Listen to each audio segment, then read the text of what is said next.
if I were walking down the dark street and I saw Mike Pence walking on the side of the street with me, I would clutch my pearls, I would hold my purse, and I would walk across the other side of the street because I'd be afraid for my life. What an animal. Brunch. Hit it, boys.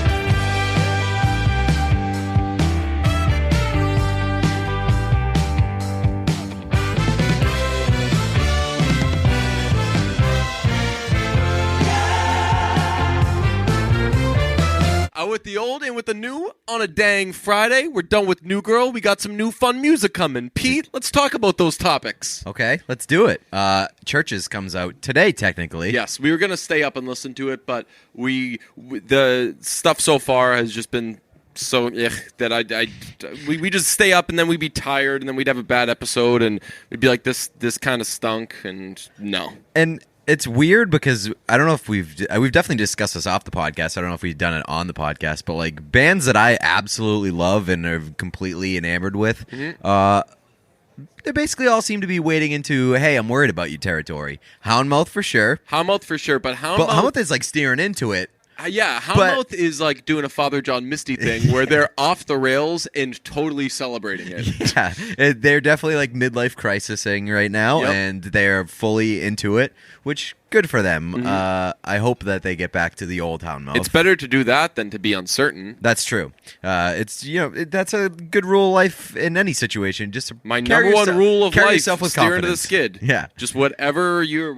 feeling. New you can pretty much get away with if it's anything a good thing you're doing, confident about it. If you're feeling not great about what you're doing, if you're eating too much fatty stuff, eat all the fucking fatty stuff. Eventually, you'll be sick of the fatty stuff, and then you'll start eating the good stuff. By the way, we'll get to that later. Yeah, so Churches, Love Is Dead. They've 3 or 4 songs from the album. My Enemy, Get Out, and Never Say Die. Yeah, and we each like one song. Yeah, I think that different My Enemy's okay. I think that Never Say Die is bad. Yeah. I think that Get Out is. You think that Get Out's the worst?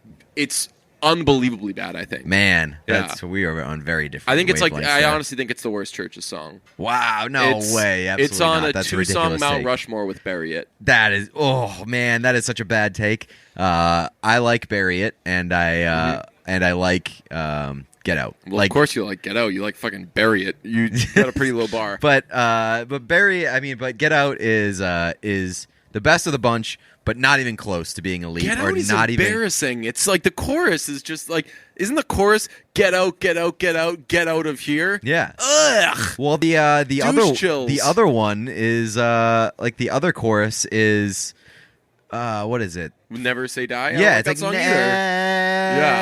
never. Yeah. So but I don't need a Church's song to have a great lyrics or whatever. It needs to be a good song. I just want it to be fun. Yeah. And Get Out is the funnest of the bunch. Oh, man. It makes me want to get out of the discotheque that's playing the song because it's not a very good song. So, yeah, I'm worried. Yeah, no, I'm for sure worried about them. And I was excited because this is produced by Greg Kurstin, who has done a lot of Adele stuff. That's kind of his calling card. He produced the last Foo Fighters album, and I was like, ooh, that's exciting. And the last Foo Fighters album wasn't very good, and I was like, wait a second. Adele's stuff is just good, not great. Mm-hmm. That Foo Fighters album was just good, not great. Why did I think Greg Kurstin is this fucking hit maker? And then all these songs came out, and I'm like, yeah, this isn't very good. Well, do you know who did Church's last album? Because Every Open Eye was like my favorite album of the past 3 years. I think their first 2 were self-produced. Well, because they Martin should have done that. Who's the old guy? Martin's the kid. Then Ian. Yeah, or? Ian is like an actual record producer. Okay. So I think that both those albums were self-produced. I could be wrong. Well, they should have kept doing that because fucking The Bones of What You Believe and Every Open Eye were both great. Yeah, those are both 10 out of 10. But I'm more excited. I'm honestly more excited about Pusha T. Oh, really? Which I shows where I Pusha T. stand with Churches. I've gotten more enjoyment overall out of Churches than I've gotten out of Pusha T. But Pusha T hasn't worried me the way that Churches has worried me. So, a fun story about Pusha T. Like last week, I think it was, my buddy Dan Carson, who I worked with at Fox Sports, he tweeted out a video, and it was of a Clips video. and I watched it, and that was my first time finding out that Pusha T was in Clips. And hadn't I just made a Clips reference like Yeah, the day before? like on that podcast. It Yeah. was like on a podcast a week ago. That's one of those things. When it rains, it's like when you've heard a word, when someone says a word you've never heard before, you're like, huh, I've never heard that word. Then the next day you hear it 3,000 times. Yeah. So like I immediately texted. This was literally after we finished recording the podcast. Yeah. And like 10 minutes later, I texted you and I was like, holy shit. Pusha T and Clips. Now I get that reference that you just made. Yeah, did you? I can't remember it. Did you just like not react when I said it? Yeah, or were no, you I like, just oh, didn't- cool. Yeah, basically that. But yeah, that's wild because I used to listen to Clips and I didn't fucking think that was Pusha T. It was like the same situation with Jeezy in whatever thing that he was in. I don't think I know what that is. Really? I don't totally know the Jeezys and Young Jeezys and stuff. Young Jeezy. Yeah, He was in like a group before Boys in the Hood. Ah, That group. I more know the song than the group, but that's pretty cool. Fun music stuff. We also finished New Girl.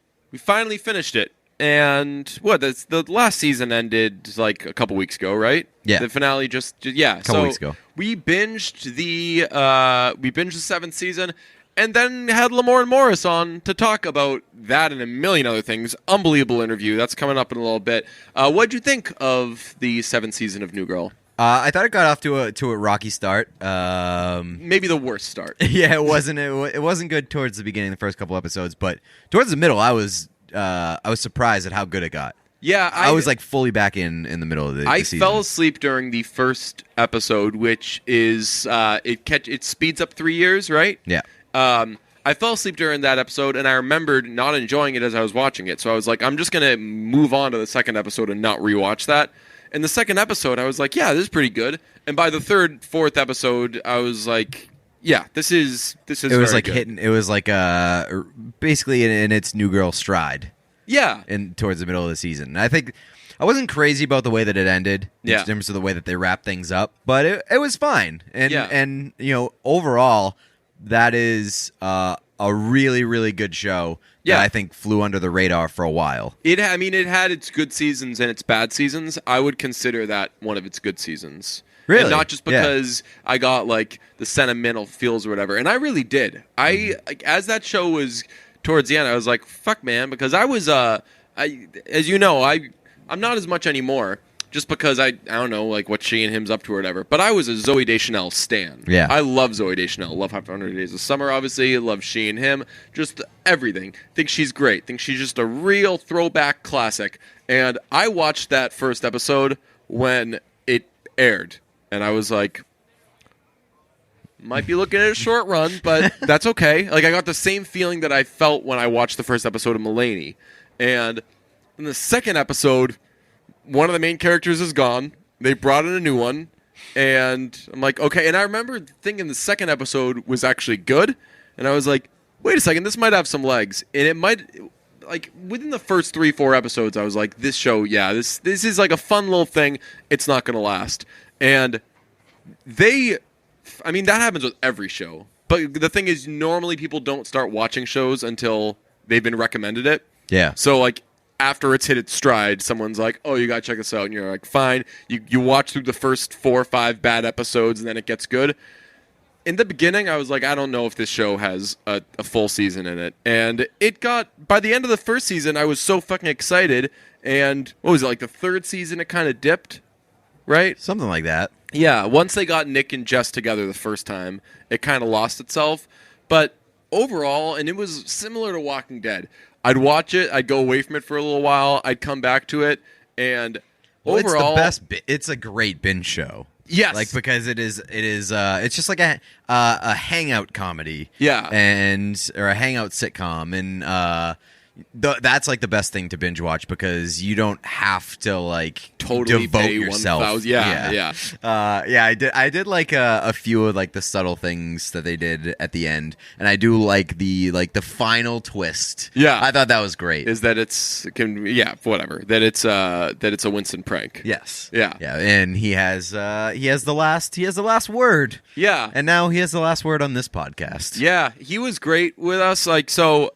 he did a thing this week with LeBron's company, Uninterrupted, which is a kind of problematic media thing for players that exists. But he did one as a make-believe player, and it was funny. It had one of my favorite quotes ever. I tweeted the quote this week. My favorite basketball moment was when Ron Artest punched that motherfucker in the face. It's great stuff. So we hit on that with him. We went all over the place. He was awesome. One of our best guests ever. I really think that this is our best interview ever. Yeah, and not that he's necessarily better than people that we've had on. He happens to be, but not that he necessarily is. So here he is. Lamorne Morris, welcome. Thank you. Thank you for having me. This is kind of a get for us, we'll be honest. So, yeah. And we get gets. Actually, we should say, at the end of this, we're going to give you an opportunity.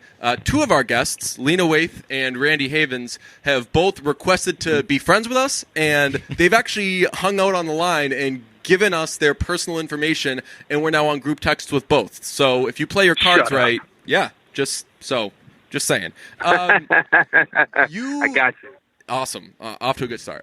You did a video for Uninterrupted, LeBron's company. To those who didn't see it, it was Lawrence Moses Bryant, a very bad, very loud basketball player from Akron who claims to be a legend for crossing up LeBron. I know that guy couldn't actually ever cross up LeBron, but which Cavaliers do you think he could cross up? Okay.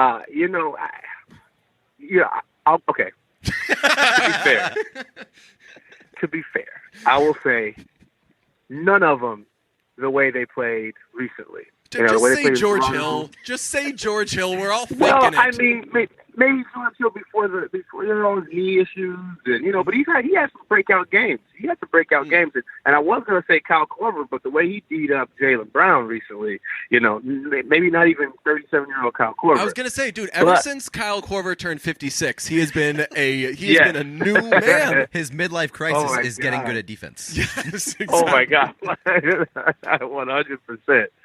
Now, if we're talking Pacers, if we're talking Cavs versus Pacers, that roster, I would say they could cross over everybody. Everybody. Even, not LeBron, because LeBron, balled his ass off. But I'm going to go, everyone could have got it from Larry Moses Bryant, 33 at the age. You know what? Anybody could have. That was one of my notes. That was one of the best parts, that as you're like announcing yourself, you say 33 in the age. I'm going to steal the fuck out of that once I turn 33 if Trump doesn't get us all killed before then. But yeah, unbelievable. But you're from Chicago? From Chicago. Yeah. Yes, so from Chicago. Between doing this thing with LeBron's company, being from Chicago, obvious question, who do you find the greatest of all time between LeBron and Lauri Markkanen? And 2 for 2 on the laughs. 2 for 2 on the laughs. You know what? I think Markkanen, and I truly mean this, he's so good and he looks so, I'm not just saying it because I'm from Chicago. I think once he turns it, because he already has a man's body. Yes. Once mentally he turns into a man, I think he could be, a top 3 player in this league. Like, he's that good. He's super strong. He can shoot.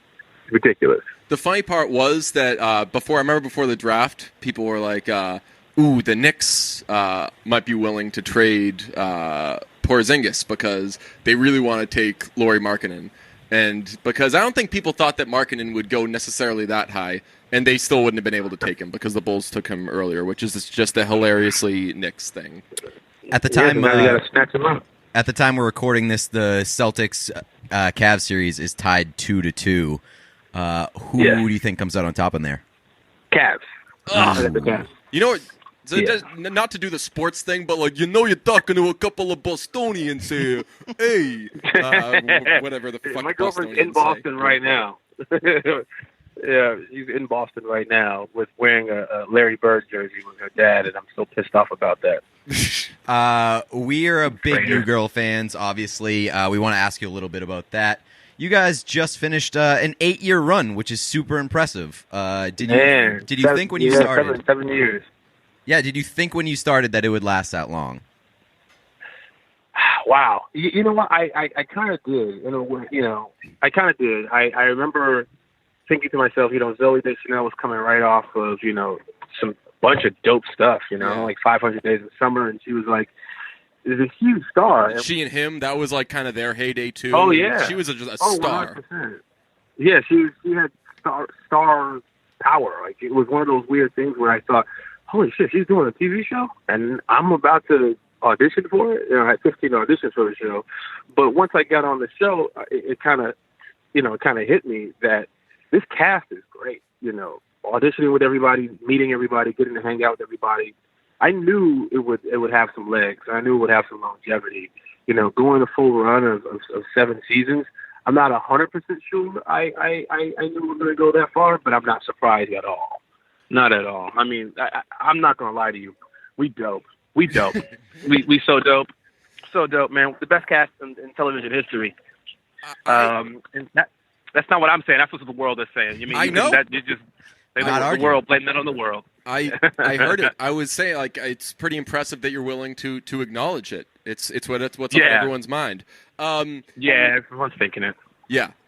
Was there a moment for you, and I certainly got it, I'll say right now, it was when you and Schmidt were roasting Nick and Jess. Was there a moment for you in that last season where you were like, oh shit, like, we're doing some of this stuff for the last time? Because that scene was just like vintage both of you. Vintage Winston, certainly vintage Schmidt, just being so tone deaf and not being able to read the room.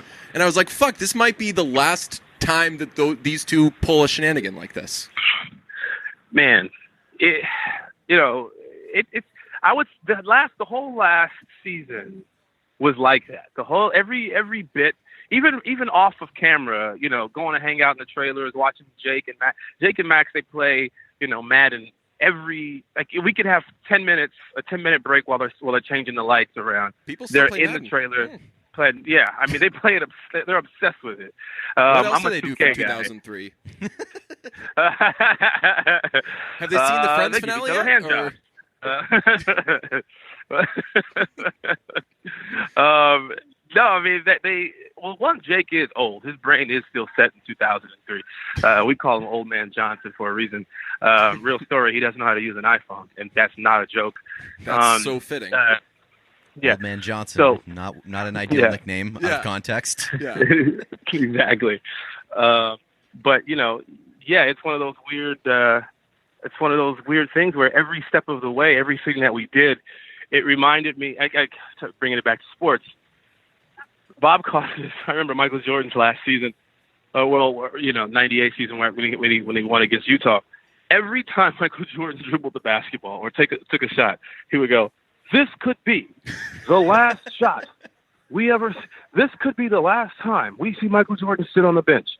This could be the last time." It was everything, So every step of the way for the last season felt like that. I felt like Bob Costas was narrating our days on set, and it was fun. It was fun, and as soon as we wrapped, we all kind of had a big exhale moment and a realization. It's like, man, like, our lives are gonna suck after this. It's all downhill from here. We talk about New Girl a lot. We obviously watched the whole run, and Winston, I think, is both of our favorite characters, and I think that he's commonly someone's favorite character, and this is not meant as a slight at all, but I mean, the way I see it, like you said, Zooey Deschanel, rock star out of the gate. People saw Schmidt's character and they were like, what the fuck is this douchebag that has never existed before? I think that everyone likes Winston because he kind of, I don't want to say had the deck stacked against him or whatever, but he definitely had the most room to develop. And I think that he was one of the more rewarding parts of that show to watch, where he goes from like, this is about these two crazy people to this is a cast that just is fucking insane. Did you feel that way? Was there ever like a sense of, even between you and Jake, of like, what's going to happen with these two characters? Yeah. I mean, when I first got on the show, I was a replacement. I came in on the second episode. So the writers hadn't prepared for me. They didn't, they knew they wanted me on the show, but they didn't know, they hadn't developed the character. So we had to develop the character as we were filming real episodes. So a lot of times my character was just there, hanging out in the background, making the stereotypical remarks of, man, these white people crazy, stuff like that. It was like, let's go to the go-to Black Dude response. And this was my first television show, so I was like, yeah, it makes sense. Let's go to the go-to Black Dude response. And then they did the very common thing to do with the black character is, okay, now let's give him a cat. Yes, 100%. Every show with a black character, he has a cat. Yes. And I'm tired of it. Like, I'm tired. I've been writing to the networks. We got to stop this. I'm taking a knee next time somebody has a cat. Did you see the new NFL rules, by the way? That Jesus. And they're gonna fine players for if you come on the field and take a knee, but stay in the locker room and you won't be fined? Well, they really squashed that issue. Yes, they're just inching their way towards you're allowed to protest, but we have a little room. It's not, we swear to God, it's not solitary confinement, but if you guys want to protest, you just come in this room for a little bit. We call it the hole. It's fine. Right. There won't be a key to this room. Yeah. But if for 16 packs of smokes, you can also get out, for a month. It's so just strange. Scream or die if you need to get out, and we promise we'll come get you. Exactly. And it's such a, you know what? Gosh, this transcends football because I don't watch a lot of football, but this is the most I've paid attention to football because of this issue. It's so strange to me. It's so strange to me that I was watching Michael Rappaport talk about this today on Instagram. How he was saying off to a horrifying start. Yeah, Michael Rappaport is the most insane person based off of his hate for LeBron. But he was just talking about how if the issues were any different, then would this be a situation if we were taking a knee to end homelessness, if we were taking a knee to for gun control, would we have this issue? But because it's not, because it's about social or racial justice, then the NFL is like putting the kind of squashing it and you don't have to be, you just have to be a human being to understand that this is weird. It's wrong. Yeah. What upsets me the most is you turn on CNN or whatever, and you have Doug Baldwin, Richard Sherman, just clearly intelligent people who are explaining, dumbing it down as much as they possibly can. We are not protesting the anthem or the flag. Brandon Cooks explained his ties to the military, how his father was in the service, all these things of we would never dare, we're not saying we don't like the flag, we're not saying we don't like the country, the anthem or whatever. This is what we're doing. This is what a peaceful protest is. And then the NFL comes out today, and it's and if you do protest the flag or the anthem, blah, blah, it's they just say anyway. Right. Exactly. You don't care. As long as you keep pushing the narrative that we're protesting the one thing that all Americans can agree don't do, then then the will stay on the negative side of the issue. People shit on songs all the time. What the fuck do you think music critics are? Yeah, people always say stick to sports or shut up and dribble. Mike Pence just fucking tweeted a screenshot of an article on CNN saying with the news of the NFL thing, and he hashtagged winning. It's come on. It's fucking ridiculous. Mike Pence has to be I know that Trump is scary and bad, and obviously a lot of different groups of people for sure find Mike Pence scary because the idea of anyone listening to what he says is horrifying because the guy has the worst morals in the world. But he is the biggest fucking dweeb in the goddamn world. Yes. If I were walking down the dark street and I saw Mike Pence walking on the side of the street with me, I would clutch my pearls, I would hold my purse, and I would walk across the other side of the street because I'd be afraid for my life. What an animal! It actually, Mike Pence is an animal. Actually, the street wouldn't be that dark because Mike Pence is that white. It would make the street. Oh yeah. Pretty. Yeah, the moon would reflect off his skin. Well, that's back in the day, the bad guys were big menacing people because they physically did you harm. And now that we live in the day and age where Trump does a lot of his damage on Twitter and stuff, you can be a bad, scary guy. And be a blob Donald Trump. Look like Mike Pence. Oh yeah, it's Revenge of the Nerds. The sequel. It's like the sequel where the tables have turned. Now the jocks are are the ones that are the dorks. And it is. Yeah. Revenge of the Nerds Part 2. They're racist. Yes, exactly. All the nerds are racist. They're back, and boy, do they not like transgender people. Yeah. Well, we have gotten way off track. This is on Yeah, track. it's This is great. on It is track. great. Yes, This- right? These were word for word the questions we had prepared. Yeah. So you mentioned the fact that they kind of developed Winston on the fly.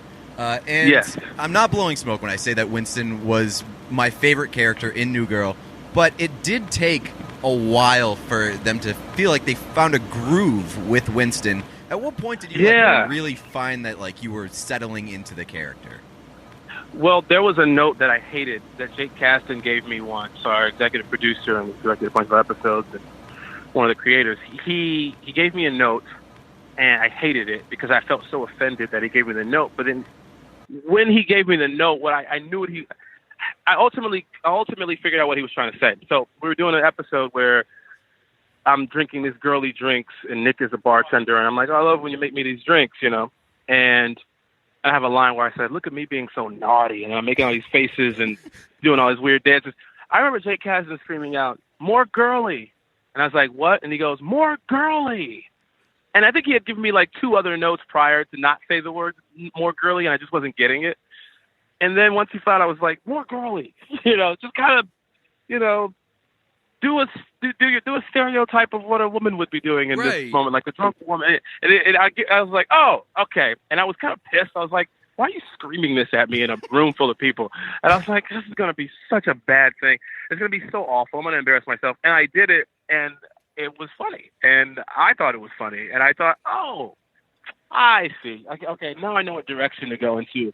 I was a little uptight, when we started the show, because I wanted to keep my job, and I wanted to be a good actor and all these things. But then once I realized, just get loose and do what you like to do, and then let the director sculpt it and the post-production fix it, and you know what I mean? And just have fun. Well, the thing was, like, the characters were so ridiculous that if you're trying to be a good actor, I imagine that actually might be challenging. I remember, like, the first season I was watching the show with my friends, and one of them said this is the most unrealistic show in the world because that girl would not still be alive. She would have died by now.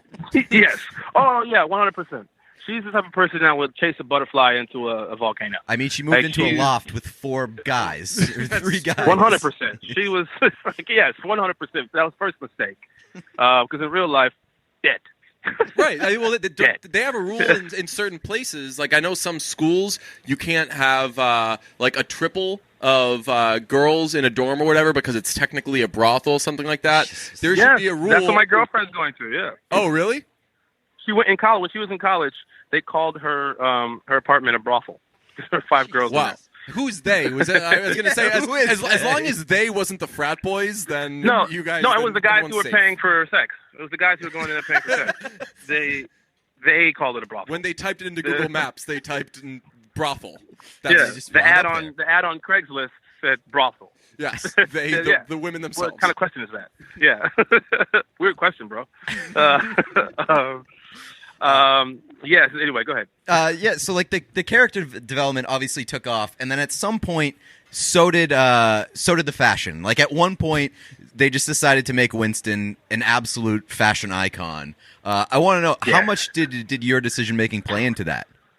Because it was very different early on. Let me just say, it's not just Winston's a fashion icon. Lamorne is a fashion icon. We also have heard that. Yes.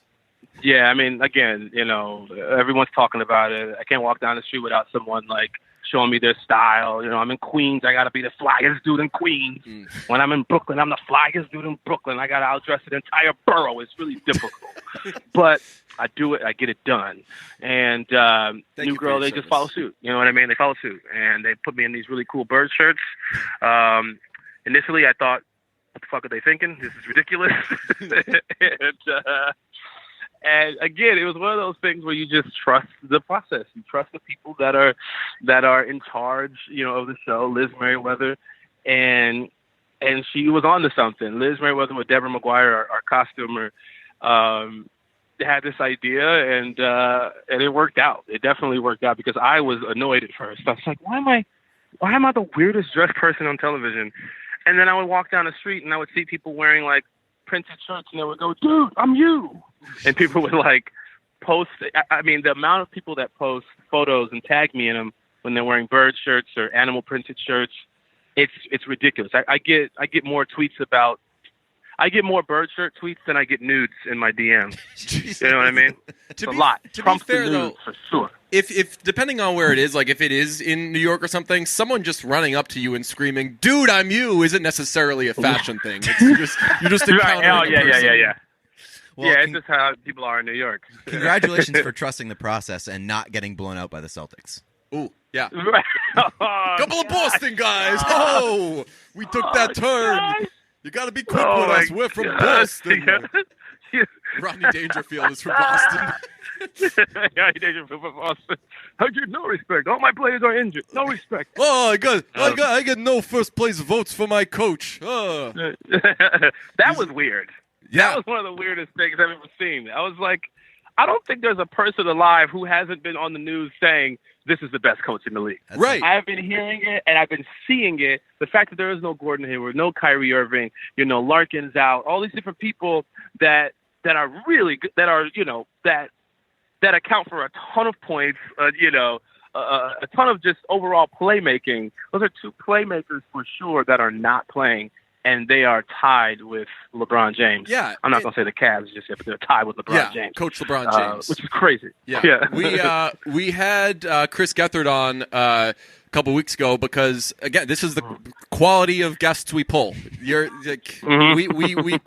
get stars. And we brought up basketball because we knew he was a fan, and that was the first thing that he said. He was like, oh, yeah, by the way, why didn't Brad Stevens get any votes, get any first-place votes?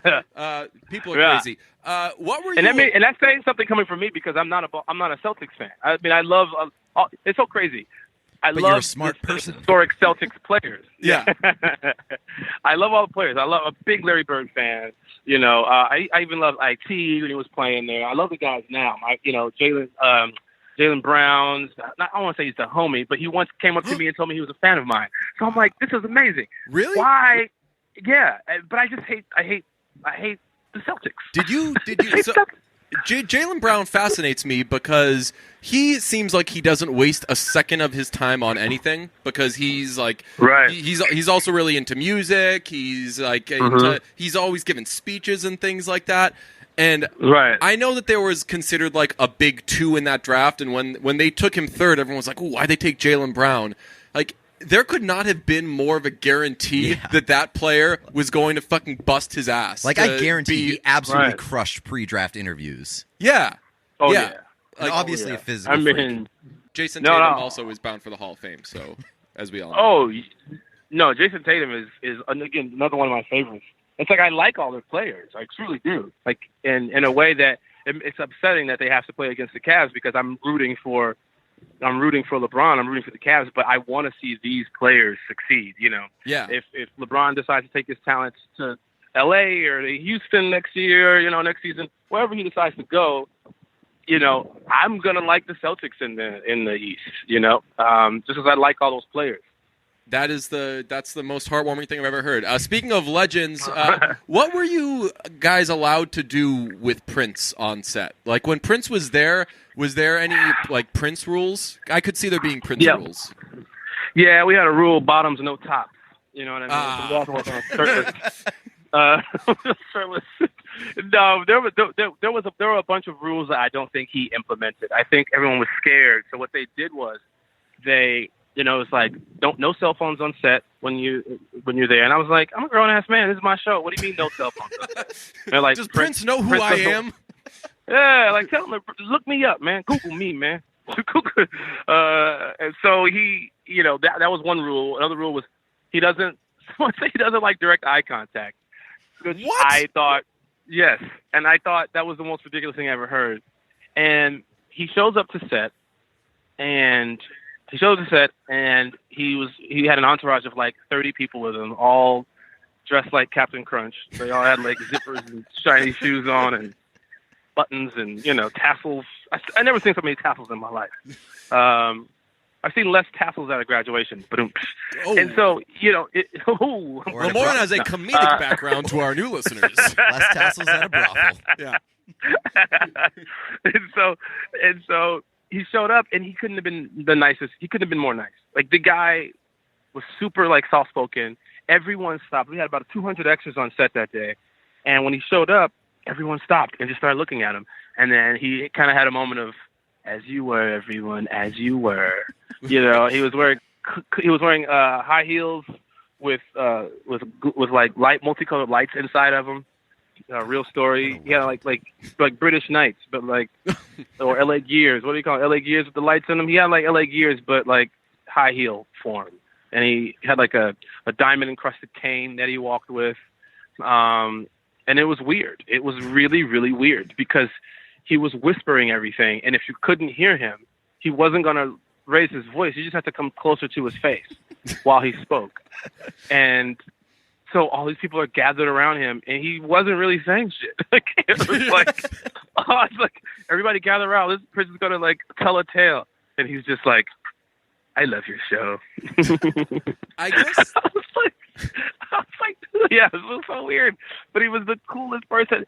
Without him even saying that much, you were pregnant. Well, the reason that nobody can look him in the 100%. eye is because if you lock eyes with Prince, you just automatically melt. Yeah, It's like Medusa. Yeah. 100%. You melt. The only thing that's left is pregnancy. Yes. Oh, yeah. Everyone goes gay. Everyone goes gay for Prince. It actually kind of makes sense, like, because he was one of the most sexual people to ever live.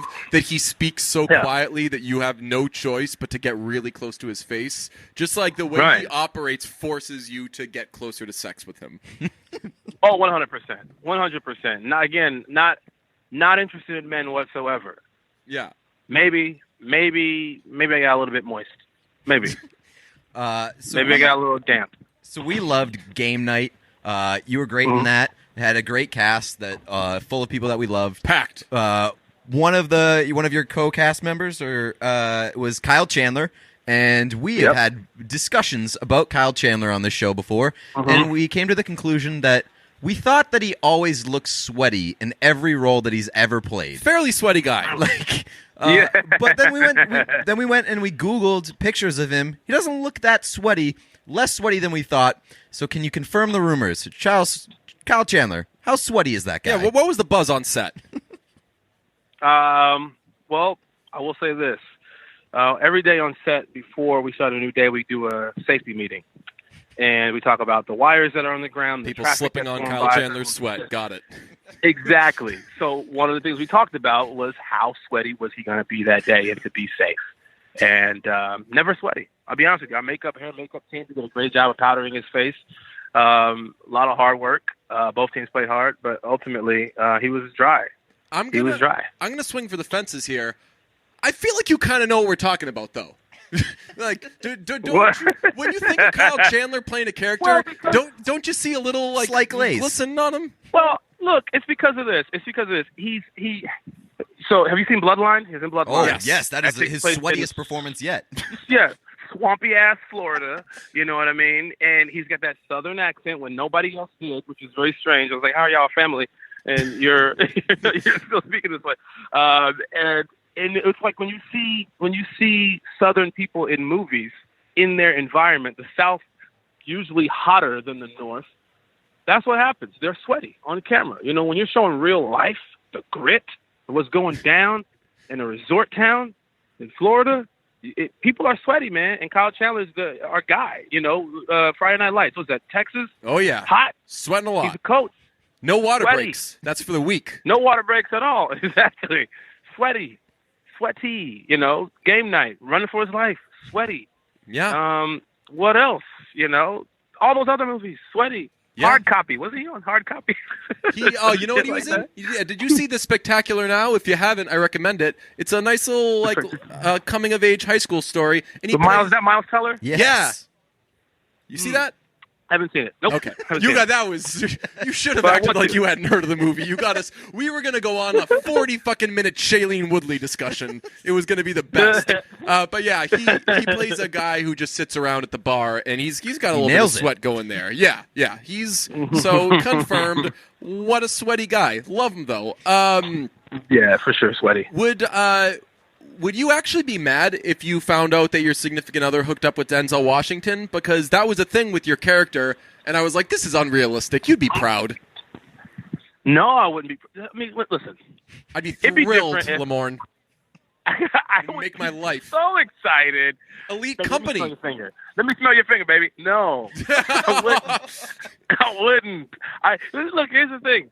If I lived in the Midwest, and I was just a guy, just working a regular job, having a good life, just in the Midwest, no celebrity sightings or encounters whatsoever, and my significant other told me, hey, just so you know, a few years back when we took that break, I slept with Denzel Washington. I might have some questions, maybe a tiny bit of jealousy, but you're right. I would be pretty excited at the fact that, once you met Denzel Washington and then, two, let him inside of her. That would be fantastic. But I live in L.A. I live in Hollywood.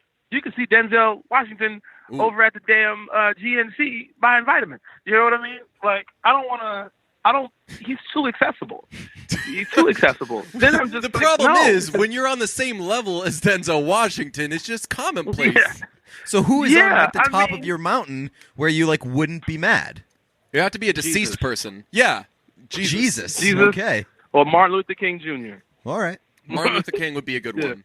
Yeah. Yeah, Martin Luther King Jr. You know what I mean? I have a dream that I'm laying that pipe to your wife. So yeah, I would 100% be excited about that. I mean, all that freedom inside of her. Whew. Well, check this out. This is one of my dreams. We had a discussion early on the podcast run. We were saying if you could go on a date with anybody, who would it be? And my pick was John Hamm, because John Hamm isn't gay. And if people saw John Hamm on a date with me, they'd say, first off, John Hamm is now seeing guys, and who must this guy be that he's seeing? And I feel like that would really boost your clout. So I feel like there's a similar thing there where if your significant other sleeps with Denzel, you're on this list with Denzel. That's kind of big time.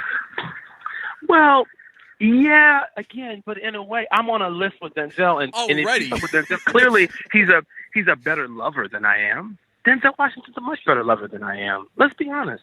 He's been You loving know that for a fact. He's been loving since the 80s. That's true, but he could have stunk at it, and because he's Denzel and he's so charming, nobody ever told him that he's bad. I think that's what's great about being a kind of average, dopey guy. You actually have to work towards things. That's true. Yeah. That's true. I put that effort in. Pete and I have been humbled many a time. Oh, yeah. By one another. I lay it down with deep, harsh memories of my high school years. So when I go full at it with my lady, man, I'm bringing all that full force with me. That's your 10,000 hours. That's your 10,000 hours talking.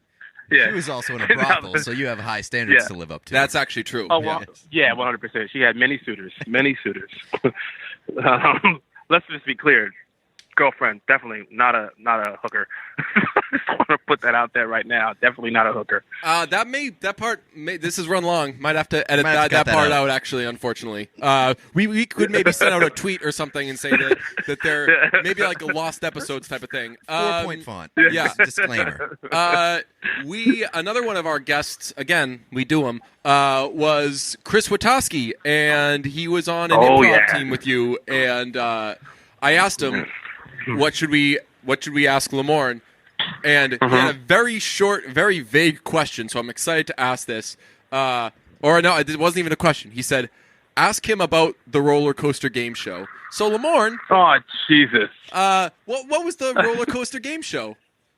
What a piece of shit. Okay. That's what we said when we had him on. Didn't like him. Bad guess. He hasn't been back. Yeah. So, Chris, so I had this game show. I was broke, all right, and I needed the money. And I'm not ashamed of it because it actually was a pretty fun show. It was on Cartoon Network, and it was called Brain Rush. It's like Cash Cab, but on a roller coaster. It's where I'm on the front of this roller coaster, and if a kid sits next to me, I say, hey, you sure you want to sit in this seat? And they're like, yeah, why? I go, because if you do, you're going to be on Brain Rush. And they get super excited, like they really know what the fuck it is.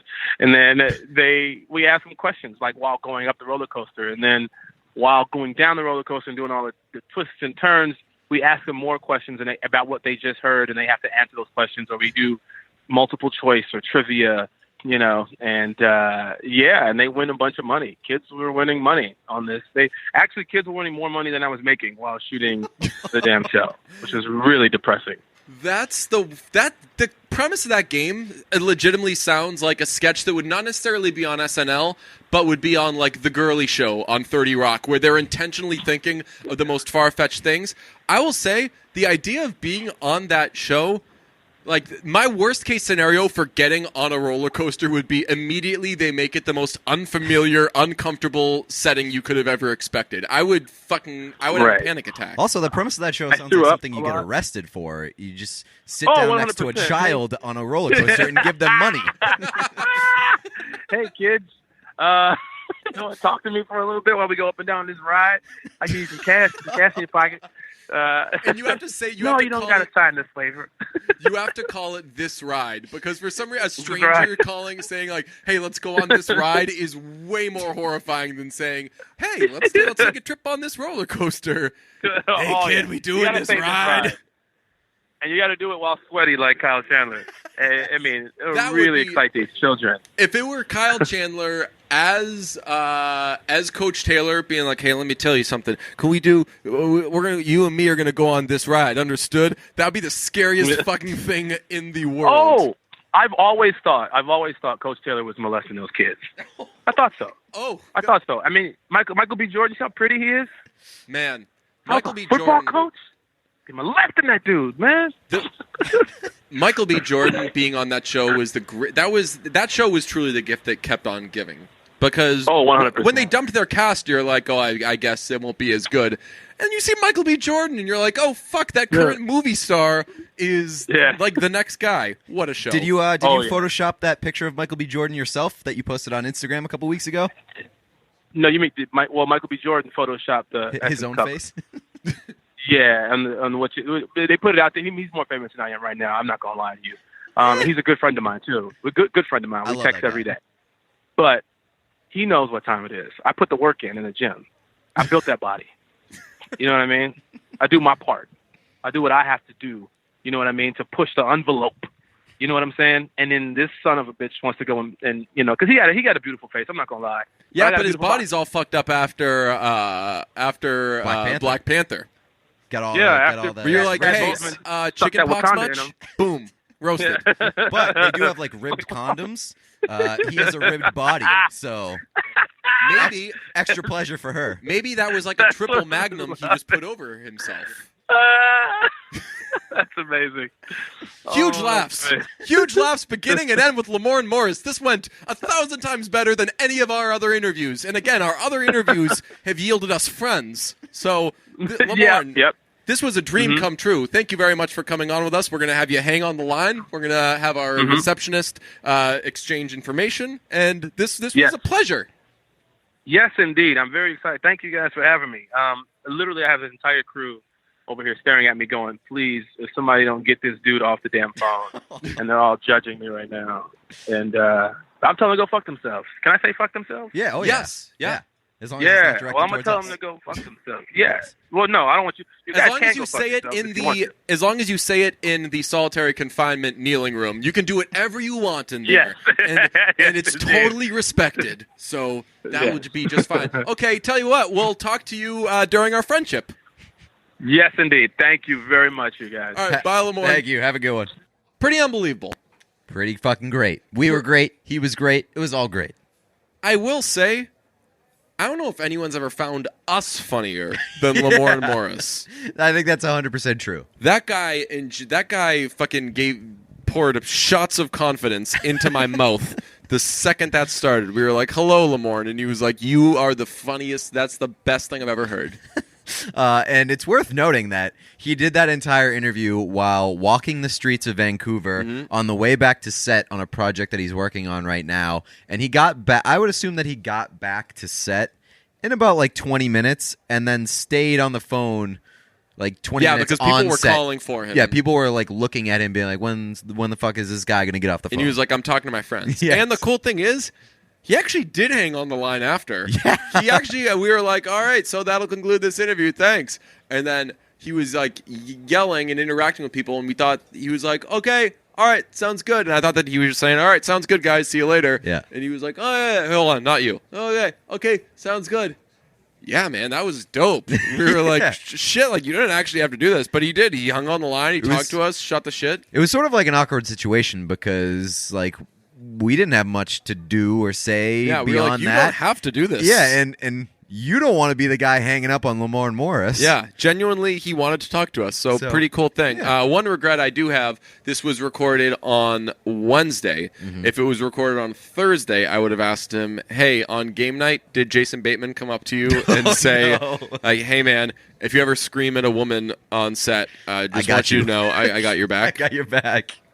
Oh, no, that's a great transition, though, because we wanted to talk about this. I feel bad even making a joke about that because... That was a good joke, though. It was a good joke. Like, it was a joke that had to be made. But if you haven't heard, so Jeffrey Tambor got fired from a Transparent, an Amazon show called Transparent. A Transparent show for one of his coworkers said that he sexually harassed her, said that he even got physical, like bad fucking stuff. So they fired him off the show. Arrested Development brought him back. Arrested Development brought him back, although he or Jessica Walter, I forget who, and obviously that's pretty important to the story, but it came to light that there was an incident on Arrested Development where he screamed at Jessica Walter, like, bad, and it was, like, fucking rough. So the whole cast, most of the cast, was sat down with the New York Times, and they were asked about it, and Jason Bateman was very blasé about it, really kind of brushing it over, and we'll play the audio now. Jessica Walter is literally fucking crying, and he's like, no, it's not a big deal. Here's the audio. It's a very amorphous process, this sort of bullshit that we do, making up fake life. It's a weird thing, and it is a breeding ground for atypical behavior, and certain people have certain processes. That doesn't mean it's acceptable. And the point is that things are changing and people need to respect each other differently. I just realized in this conversation that I have to let go of being angry at him. He never crossed the line on our show with any, sexual whatever. Verbally, yes, he harassed me, but he did apologize. I have to let it go, and I have to give you a chance to for us to be friends again. Absolutely. But it's hard because honestly, Jason says this happens all the time. In like almost 60 years of working, I've never had anybody yell at me like that on a set, and it's hard to deal with it. But I'm over it now. I just let it go right here for the New York Times. She didn't give it up for anybody else. Yeah, so he basically he was like, well, it's Hollywood, and all these actors are eccentric, and they have atypical behavior. It's like, yeah, well, where the fuck have you been? Like, the last year has been, let's try to maybe fix Hollywood and get this out of it. And he apologized, and he said everything he should have said, but I mean, the bottom line was he sounded really fucking dumb. He sounded like a dick. Well, he sounded like a dick, but the biggest thing is, I think that in trying to say to Jeffrey Tambor, I don't see you as a bad guy, you're not a bad guy, which is a thing that a supportive friend would say to a friend. Yeah. He ended up picking a side in something that did not fucking have sides. One person screamed at a person close to them so badly that when recalling it years later, and by the way, Jeffrey Tambor was in the room in that audio. You hear him say... That's the craziest part to me, because you have all these people in the room. There's no need for Jason Bateman to speak in that situation. Yes, totally. But again, he was trying to mediate for no reason, and not even mediate. Well, he helped with Jeffrey Tambor because no one's talking about him right now. They're talking about Jason Bateman. That's true. But yeah, so in doing that, he picked a side over something. Dove on the grenade. This guy screamed at someone so badly. It brought a woman later, to tears. when she's recalling it, and she's doing it in the totally, and this sucks when people have to do this, when they have to do oh no, don't worry about me, I'm only mentioning it because you brought it up, I don't want to talk about it and everything. I'm moving on, I have to move on. Right, she's borderline fucking apologizing for getting fucking blown up there. It's obviously a very difficult thing. You can be supportive of Jeffrey Tambor. If you think that he's actually recognized that he's fucked up in a lot of ways, the cynic in me says, maybe he's recognized these things because they were brought to light. But it's totally fine to say, dude, you're working on shit. I'm here for you. If you need anything, that's fine. But you don't say the incident is fine. And so you just say, like, yeah, dude, you were a dick. You got to work on that. I'll tell you, he came out of that sounding way better than Jason Bateman sounded. Because he seemed sincere in apologizing, which, again, maybe it's only because he got caught or whatever. But Jason Bateman, Again, the issue with Jason Bateman is that he stuck his nose in something that, not stuck his nose, but, he involved himself where he didn't have to. But, honestly, I'm kind of glad he did, because now he's going to get fucking really embarrassed over this, and he kind of needs to, because clearly, as we look at Hollywood and everything that needs to change, and, toxic masculinity and all that, there are people who really fucking don't get it. And that is exhibit A through Z. That's 100% enabling. So, right. I listened to that audio twice, and the second time, I was like, this is so fucking uncomfortable. Imagine you've got a person who doesn't know right from wrong, Jason Bateman. You've got a person who does, Alia Shawkat, who cuts in and is like, that was the quickest, hey, shut the fuck up. You are so off base here. Yes, exactly. Let the fucking people who know what they're talking about speak. And he was like, oh, no, yeah, but I know. But. And I thought that was kind of funny, just how quickly she chimed in, because when you're in a situation like that, it's really easy because these people work with each other all the time. I'm assuming that they sort of trust each other. There's a relationship there. There's usually a, hey, I'm gonna let him talk and see where this goes. Yeah. Because he might redeem himself here. Yeah. Nope. She was immediately shut up. Well, I don't even know if she was necessarily doing it to save his face. I think that honestly she was sitting there and was like, what the fuck am I hearing right now? Either way, it clicked immediately, and she wasn't having that. Yeah. I enjoyed that. I thought right. It was funny. So you had a person who didn't know right from wrong. You had a person who, thank God, did. And then in the middle, you've got this 77-year-old woman crying. And all the while, you've got the guy who doesn't know right from wrong going, but. So, really fucking bad. And he should, like I said, he should be fucking embarrassed by this. This should be a fucking major stain for him. Well, it's a major stain for him, and it's a major stain for Arrested Development. They just fucking canceled the rest of their UK press tour. Because they can't put Jason Bateman in front of a fucking microphone anymore. In the days leading up to the new season of Arrested Development, they're just like, nope, no more press. Well, tell you who you don't hear in that clip is Will Arnett, who was also there, and he was like, really? Yeah, he was there. Wow. I think that Tony Hale was there too. Yeah, he was there too. Yeah, I think they were just all sitting there like, no, dude, no. So that was really fucking bad, and. Yeah, bad job, Jason Bateman. Speaking of dumb, problematic shit, Lean Cuisine bought. They did a sponsored tweet. The hashtag it all. So weird. Yeah, I know. And they asked women what their definition of having it all was. A, kind of reminded me of Girls Trip.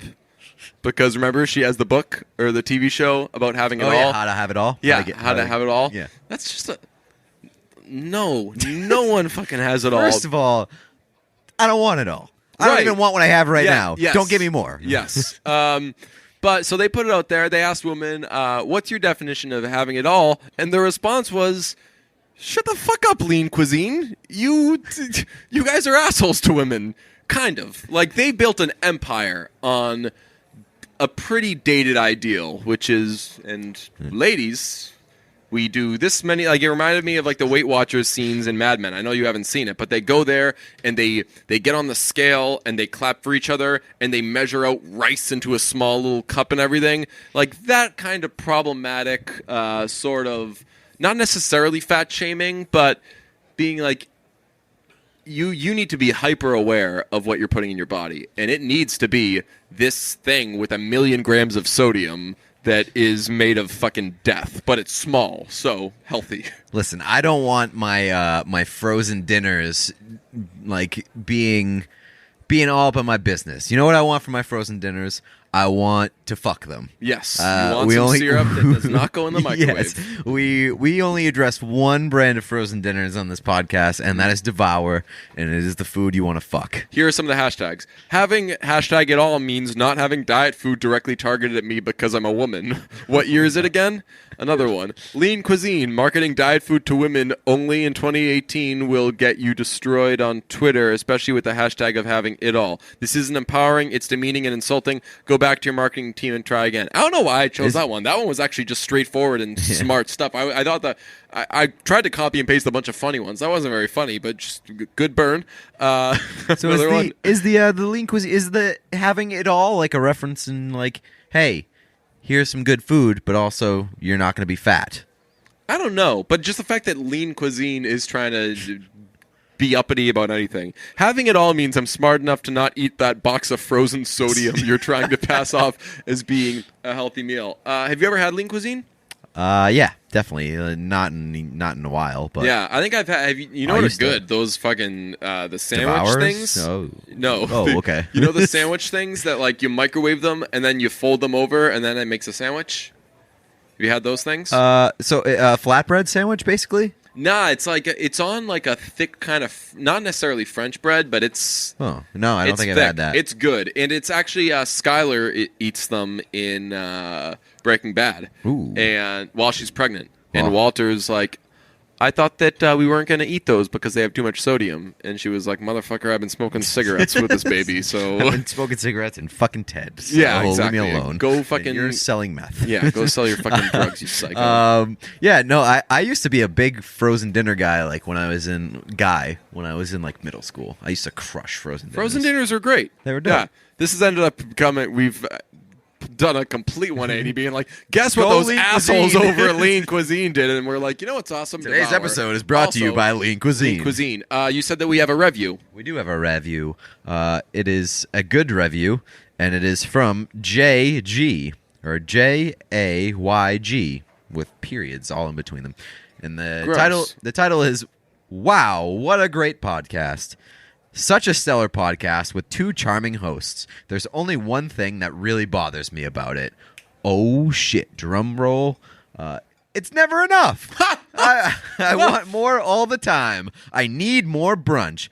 Basically, what I'm trying to say is, nice podcast. Where's the rest of it? Pretty good. Well, I guess no better time than now to announce brunch is going to 5 days a week. Oh, God. I'm breaking out in hives right now. Yeah, it's not. It is going to 2 days a week. Mm-hmm. Not bad. Pretty good. Let's not get greedy here. Last thing while we're doing some housekeeping, the next episode will drop on Tuesday. Yep. Right? Is that what we're gonna do? Yep. Yeah. And maybe have a guest. Probably have a guest. We have a guest who's accepted the invite. But that's happened a lot with us before. Yeah, TBD, because it has accepted the invite. We have a time slotted out, but oftentimes it doesn't work out. Like, how many times has Danny McBride accepted the invite? Yeah. 300 times, and he's never been on the podcast. Also, we have new merch in the store on www.listentobrunch.com. Yeah, we couldn't sell it as hard when we were talking to Lamorne because the series was 2-2 now, but now that it's over and it's 3-2, get that only 19 shirt. Wear it proudly during the finals. It's only $19 plus $5.99 plus shipping.